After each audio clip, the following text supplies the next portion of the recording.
ndagwaye ikaze we mukunzi mugenzi utari ingenzi kuri Daily TV show ni wewe umaze kugira subscribe utume byose bishoboka tubikora kubera mwebwe ndanagushimira umaze kuyikora kandi uguma ugira ingufu zazo zose kugira uzihaba ugisangiza abantu byo tumaze gukora.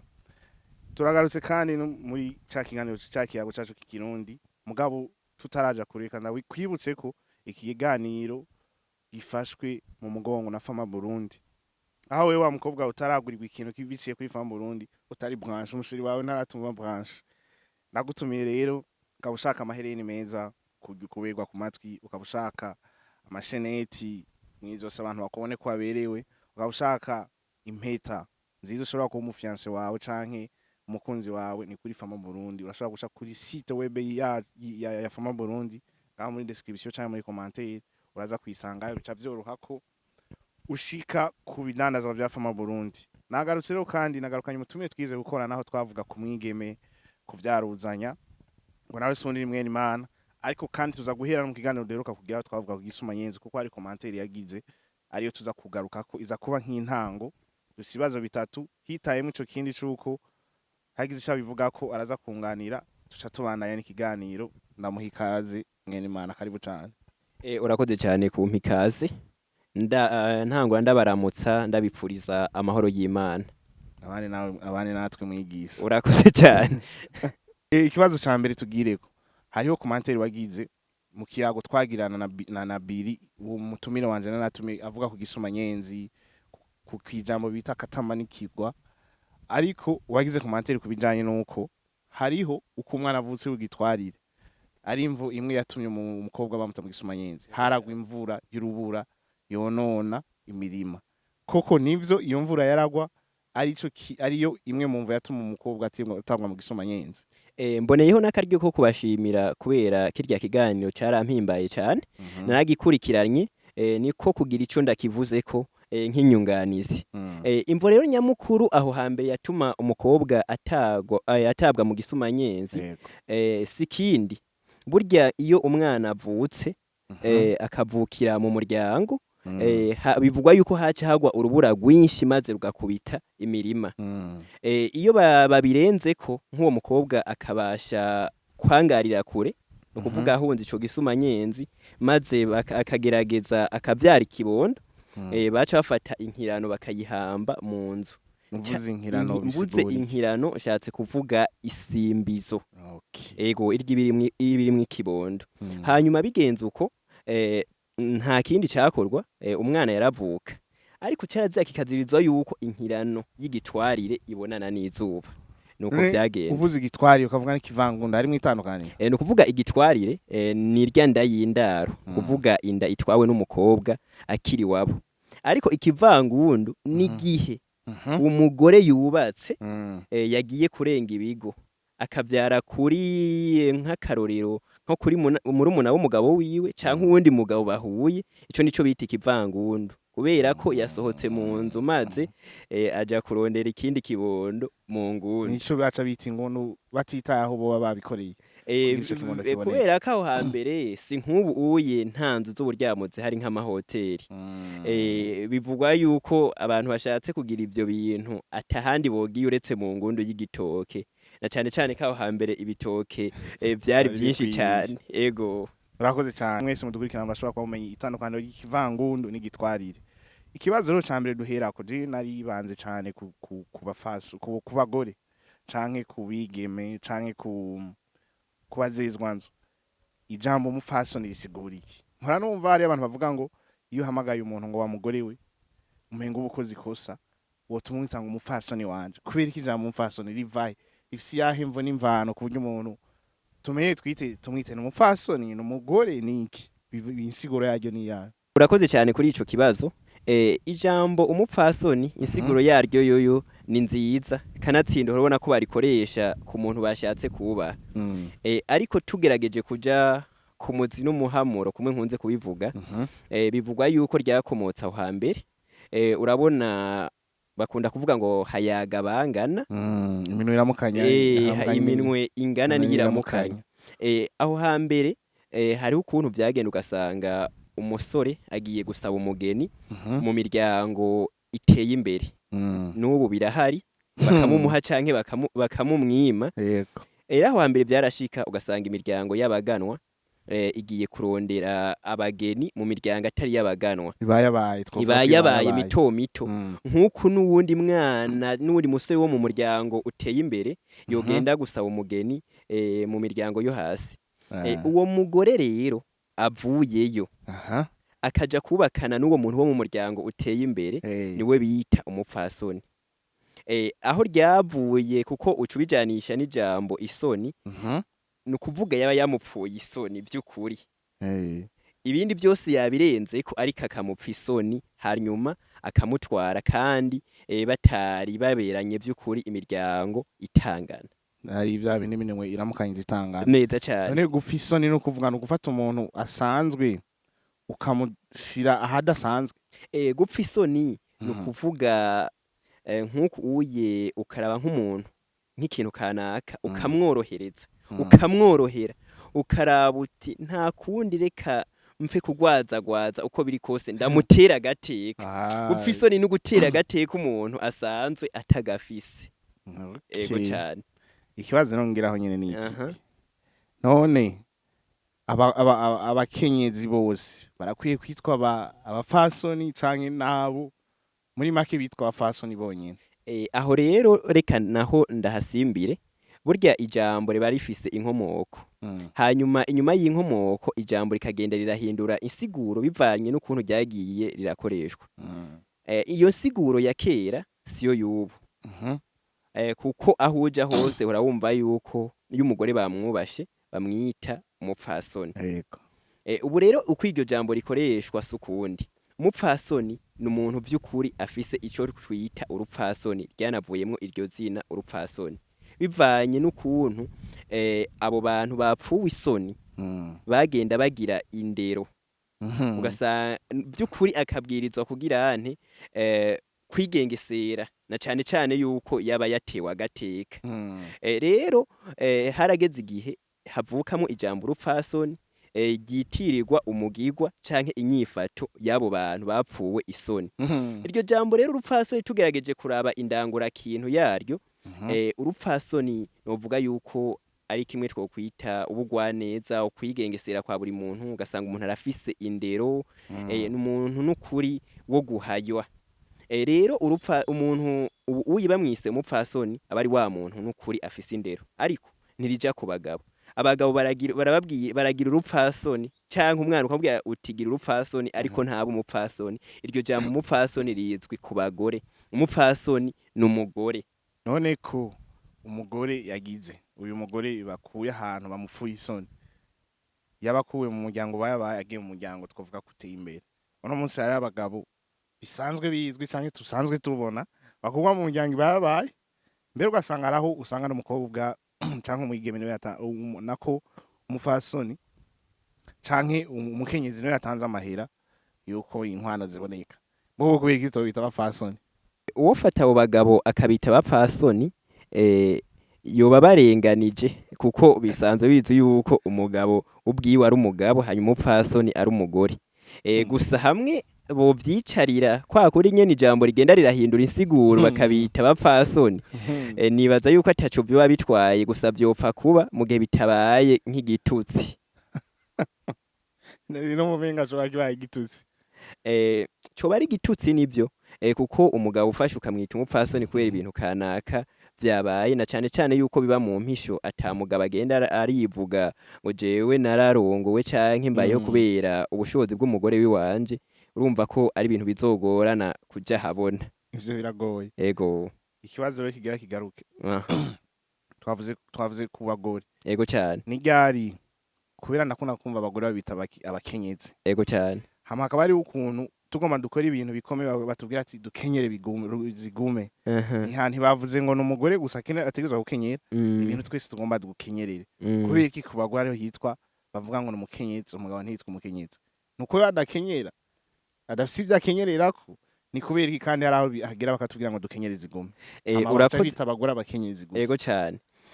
Kuba abapfasoni babita abakenyezi sinzi inkomoko yabyo, ariko ico no kubarira coco ugerageje kuraba hariho irindi jambo rikunda gukoreshwa mu kuvuga abakenyezi nyene bakavuga ngo nabagenda nkenyeye ubiravye ukavyiga ko wosanga vyavuye kuri uko kuntu ubwabo bakunda gukenyera ariko ntavyo nzi ko yoba ari iyo nkomoko ariko tuje kuri ako kantu mvuze ngo dukenyereze igume vy'ukuri urabona nk'umuntu sinzi ko rubona umuntu w'umupfasoni yari kararima nk'umwaba mvuze umwaba mvuze umwonga canke ikindi kintu ari karakora arabanza gukenyera zikaguma ukabona ko yashizemo utuguvu rero birashobora gukoreshwa nk'imvugo ngereranyo kuko burya ururimi rw'ikirundi rurafise impinyanyuro ugasura birakoreshejwe nk'imvugo ngereranyo ugasanga umuntu arakitije kandi mu biriko biravugwa ata bintu bijanye no gukenyera birimwo ugasanga ako kantu yakitije aho rero sinitaye kuko vyahereye ariko akundi bavuga ati fata zizambare zikomeze tugira dukoreyo haraje kujya kuntu umuntu wumva avuga ngo reka tumuhagurukire ariko ugasanga nyabintu biravye si ibintu bisaba guhagurukirwa naho nyene nibaza uba witiriye canke ugasanga ibintu wakoresheje imvugo ngereranya Ngino misi niho ananderi ari kuri kamera akunda kuvuga ngo reka tumunyarukire neza cyane birumvyo nibaza yuko iyo mvugo yo bijanye niyo hari ikibazo rero kinyo tuvuye muri ibi by'abafasoni by'abakenyezi hari ikibazo nkunda kumva hari ikintu dukoresha kenshi iyo bavuze umukambwe bisiga uburiki aho rero reka naho nyene tumere nk'abahatiramira ariko naho nyene kumwe nabivuga mu ntango ijambo mu rurimi kanaka riravuka rigakura hanyuma rigapfa shatse kuvuga nti urashobora kumva isiguro y'ijambo ry'ubu ugasanga iratandukanye n'iya kera uzi ugomba urabe no muri kazinduzi y'ikirundi sinoyivuga ko ahubwo mpagarare ku y'igifaransa n'iy'icongereza urasanga ijambo handitswe ko rikomoka mu kigiriki mu kilatini ugasanga rikibaho ryasigura ikindi kintu ariko ugasanga ubu rifise iyindi siguro reka rero njanishe ku mukambwe ubundi ubu uye tuvugana mw'iki gihe turimwo iyo uvuze umuntu kari umukambwe uba ushatse kuvuga umuntu azi ikintu afise uburambe nk'uku uye inzobere ikintu arambiyemwo cyane umwe yigisha abandi ku buryo n'akantu kabasovye bahamagara wa muntu ariko iyo karisiguro y'ijambo umukambwe ntiyari iyo uretse ko n'ubu uye hariho abantu bagikoresha insiguro ya kera ariyo yiyingira mvuge umukambwe yari imbwa y'ingore iyo bita indarukazi neza cyane imbwa y'ingore indarukazi ishaje ya yindi itagishoboye no guhiga ya yindi ihiga ku mbuga imwe nyene icira umugani zindi iri ngaho oya atakintu gishoboye iyo mbwa niyo bagira iki bita umukambwe yari umukambwe by'ukuri nibaza yuko kugira abantu mbere batangure kwiyita bakambwe atakindi kintu bisunga yuko iyo mbwa yabayeho kera kandi by'ukuri imbwa iyirinze isaza iba yahize cyane ntiba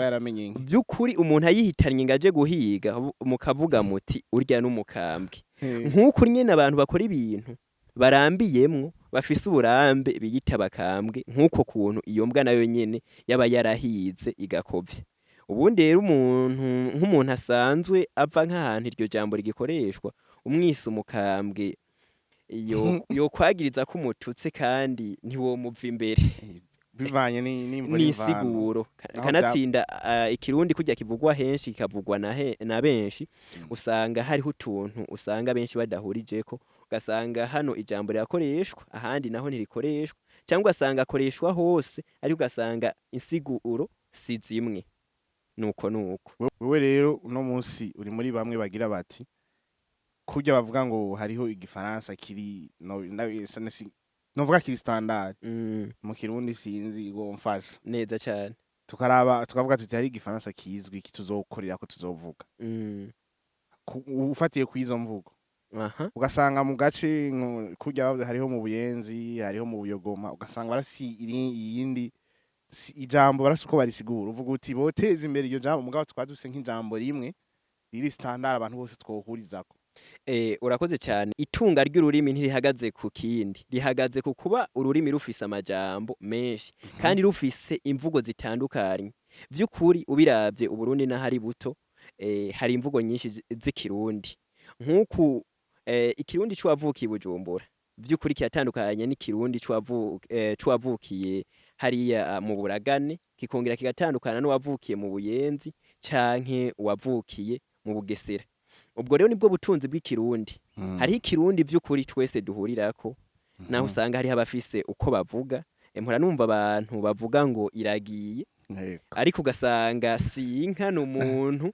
Nka twebwe twavukiye aho batarikoresha, woca umengo wewe yavuze igitarico, ariko navyo birafise aho vyakomotse. Ubundi icoba ciza nuko ivyo vyose twobaho tubizi, twabaho tuzi yuko hari wa hariya avuga uku n'uwaha avuga uku. Kurya wumva nk'ururimi rw'Igiswahili bavuga ngo iki nico muri Kongo, iki nico muri Tanzania, iki naco ni caha. Hari ikibazo abantu bakunda kugira, je nanje nshobora kugira ngo uyu no hariya cyane no hare bifatwa nk'uko umenga no kuvangura. Ariko haraho mporangira nti umuntu kuba afise karangamuntu c'ahantu ava birafise ico bisigura kuri we, kandi nivyo kwishimira kuko abantu twoba kumwe. Iyo bavuze ko ari ivangura ati uyu n'umunyabujumbura ngo n'umunyamuji, urya nawe n'umuntu wa ruguru, ukaca umenga hari abantu bavyitwariza ico kugira ntihagire ico buzanamo, wewe wobabwira iki? Ni ukuvuga guhamagara umuntu mw'izina ukavuga niyava kandi ari yava, sinumva yuko hari kosha na rimwe ririmo. Ubundi umuntu nahava hama hariho karangamuntu. Ni nk'uko wova ngaha mu Burundi ukaja i Burayi, vy'ukuri ugenda ufise ibintu bikuranga. Naho wokwiga indimi zaho ukavuga icongereza, n'inyoni zikaza kumviriza, akantu k'Uburundi ntikakuvamo. None uwo kwita umurundi yoba kurenganije? Ni ukuvuga uko intara z'igihugu ari nyinshi, ikirundi ntikivugwa kumwe, kandi nivyo tubibayemo uko nyene. Nibaza yuko atawoshavuzwa nuko bavuze, nuko hari abantu bavyitwaza ugasanga barimanye nk'ubuje yaranyimya akaryo ko gukora ikintu n'iki ngo kubera tutava hamwe.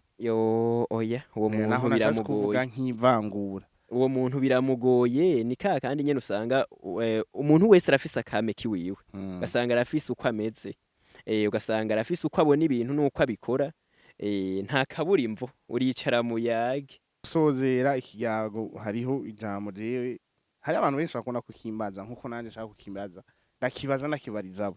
Ariko nibavuga kunywana mu Burundi. Bavuze kunywana bisigura iki? Ku makuru mfise biravugwa ko umuntu kera abantu bashobora kunywana amaraso. Sinzi uko babigenza, ariho havuye ijambo ngo uyu n'umunywanyi wanje.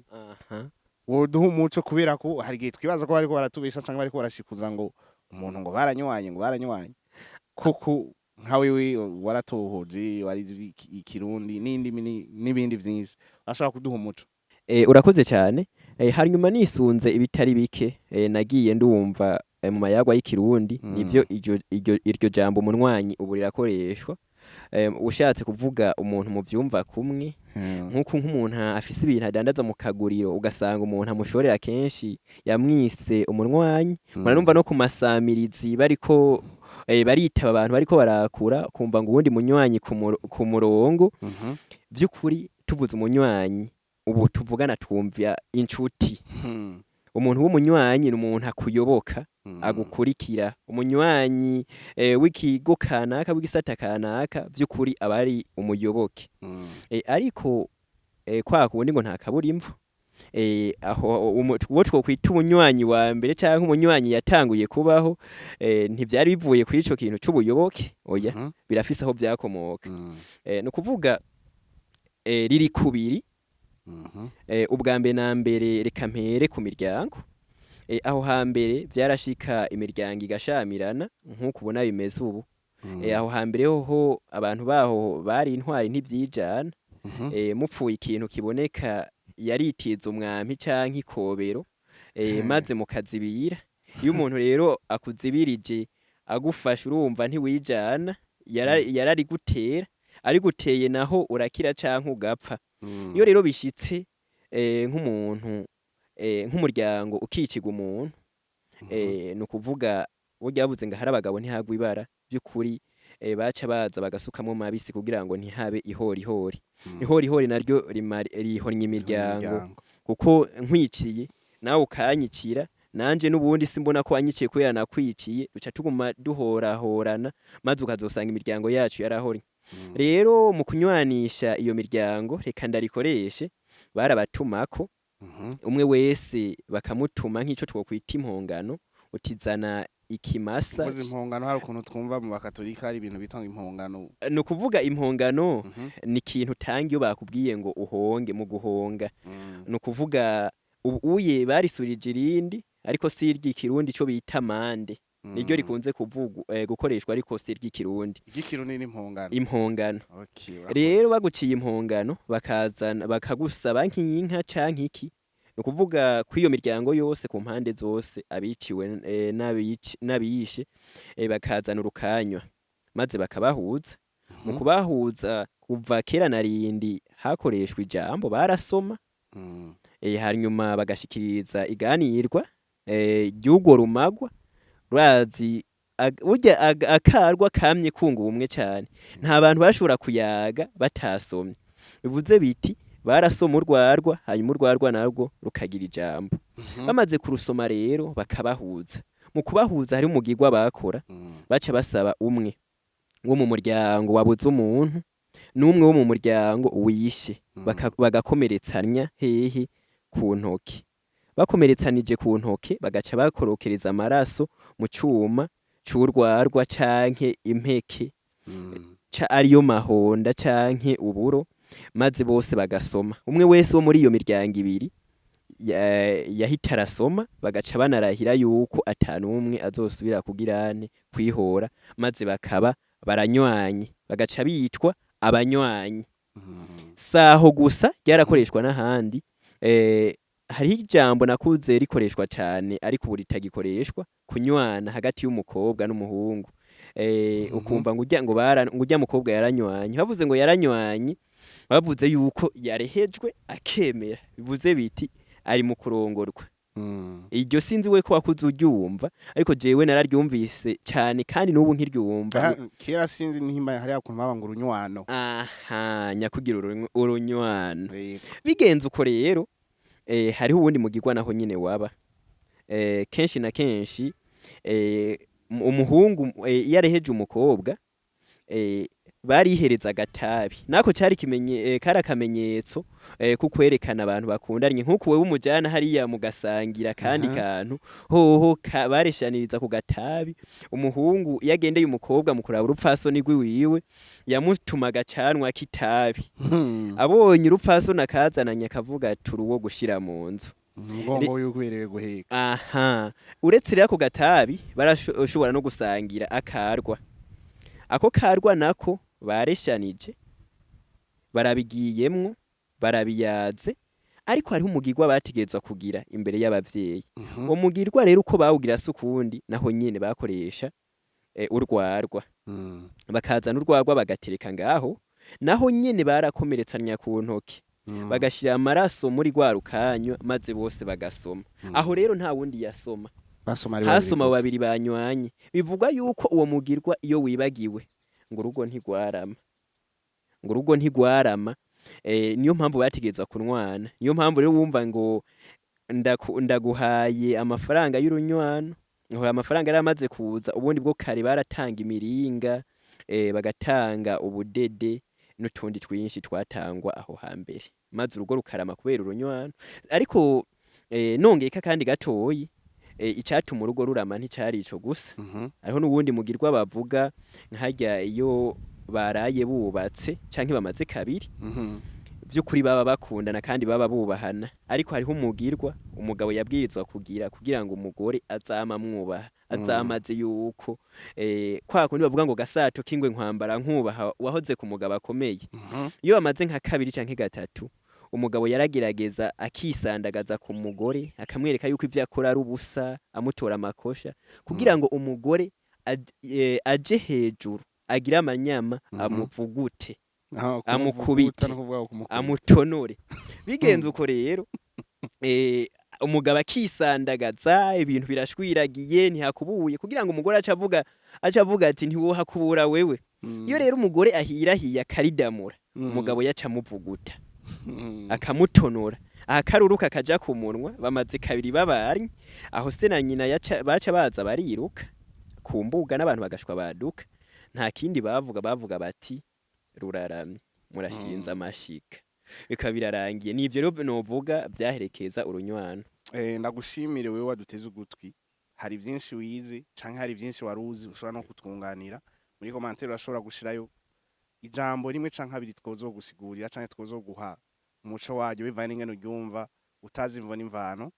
No musitwari kumwe na mwene mwana ariko nkaba ntibagiye kukubwira ko ikiganiro gifashwe mu mugongo na Fama Burundi, aho ushobora kugura wicaye muhira uri muri biro umwanya wagukihanye utavuye muhira ukagura ni kanzu ni sakoshi ni birato ni pantaro ukagura bitakugoye bakabigusanza aho uri.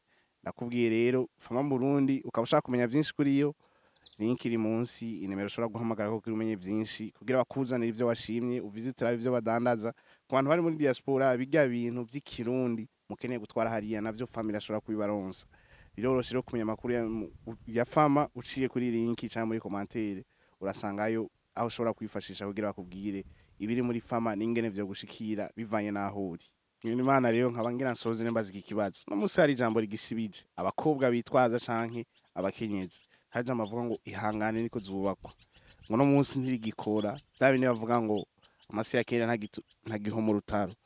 Ari kintu kimwe je nagize mu byo naronde bavuga ngo kera ntibubaka kubwo urukundo. Bivanye no munsi ngira bavuga ngo abantu ngo barakunda kugira bubaka bafise ico bagira barondera. Uno munsi ngira nsozerera hanyene wewe bavuze ngo ihangane niko zubakwa. Wogenda uvuze iki nko gutangura ikiyago tuzogirana ubukurikira. Ubundi bwobwo harya kubaka urugo n'uruhara rw'umukenyezi. Abakenyezi canke bashiki bacu babimenyere yuko kubaka mu mico y'ikirundi gwamya ruhara rw'umukenyezi. Buze biti umukenyezi atagize utwarengarengako ntirworama. Ego ndabashimire cyane mwe mwafashe umwanya wo kudukurikirana. Ndabasaba ikintu kimwe gusa, ukabu aribwo bwa mbere use kuri Daily TV show urashobora kugira subscribe kugira tubandanye tuguha ibi uri kuraronka no munsi dutera intege. Wewe nawe umaze kubikora ukaba wabaye ibi ikiganiro dukora kigukorako gisangiza n'abandi bamenye ivyo umaze kumenya, kubera ko mu kwiga no kwigana naho kwigana atari kumenya, kandi kwiga ntitwiga duciye kubera ko tubwiwe n'abandi nako ahubwo twiga duciye ku bandi. Ikiraro kugira abantu baguce kubamenye byinshi mu vyuzi ejo bo bigufashishiriza bawe canke nawe bakabigufashisha ejo. Urakoze cyane, karibu kandi.